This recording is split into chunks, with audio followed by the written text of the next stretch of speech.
প্রিয় দর্শক, এখন রাতের প্রায় 3টা বাজে। আমি এত রাতে কেন ভিডিও বানাইতে বলছি, আপনাদেরকে আমি খুব গুরুত্বপূর্ণ একটা নিউজ দেখাতে চাই, যেটা না দেখাইলে যদি লেট হয়ে যায় হয়তো অনেক বড় ক্ষতি হয়ে যেতে পারে। ওই জন্য এত রাত্রে আমি এই ভিডিওটা বানাইতেছি।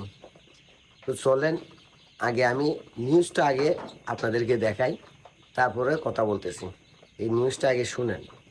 টাঙ্গাইলের যত আওয়ামী লীগের এমপি, পৌরসভার চেয়ারম্যান, টাঙ্গাইলের আওয়ামী লীগ করে এরকম যে কোনো নেতা, ছাত্রলীগ, যুবলীগের প্রত্যেকটা নেতাকে আজকে রাত্রের মধ্যে সপরিবারে চিরদিনের জন্য টাঙ্গাইল ত্যাগ করার আলটিমেটাম দেওয়া হলো। তারা যদি না করে তাহলে কোনো সমস্যা নেই, আমরা তাদেরকে টাঙ্গাইলের মাটির সাথে মিশিয়ে দেওয়ার প্রতিজ্ঞা করেছি ইনশাআল্লাহ। এখন আমি বৈষম্য বিরোধী ছাত্র আন্দোলনে অংশ নেওয়া প্রত্যেকটা ছাত্র ছাত্রী এবং প্রত্যেকটা ছাত্র নেতাদের কাছে একটা প্রশ্ন করতে চাই। এই যে লোকটা কথাগুলো বলছে,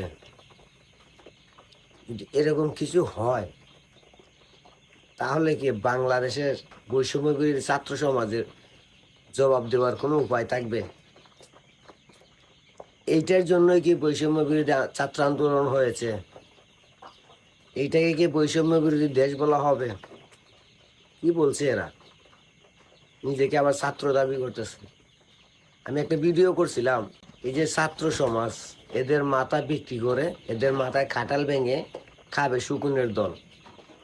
আমি এটা প্রমাণ হয়ে গেছে। এখন আন্দোলন ছাত্র সমাজ করলো, রক্ত দিল, জীবন দিল, গুলি খাইলো, সবই ছাত্র সমাজ করলো।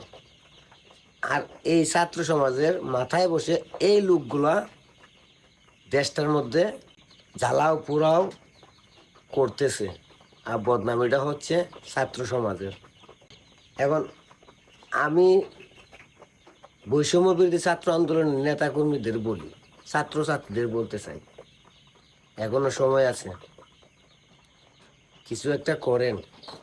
না হলে এই ধরনের লোকগুলায় আপনাদেরকেও স্বৈরা শাসক বানায় ছাড়বে বাংলাদেশের জনগণের কাছে। এই লোকগুলোই যারা আপনাদের মাথার কাঁঠাল রেখে খাচ্ছে আর বদনামে আপনাদের হচ্ছে।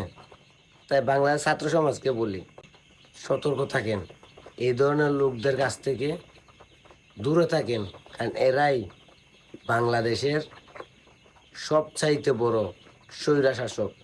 এরা যখনই যে দল ক্ষমতায় থাকবে ওই দলের পক্ষে থাকবে, আর দেশের মধ্যে আকাম কুকাম করবে, আর যে সরকার এই সরকারের বদনামে বাড়াবে।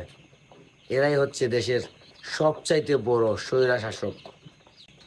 এখন বৈষম্য বিরোধী ছাত্র আন্দোলনের অংশ নেওয়া ছাত্র ছাত্রী এবং ছাত্র নেতারা কি করবেন আপনারাই ভালো জানেন।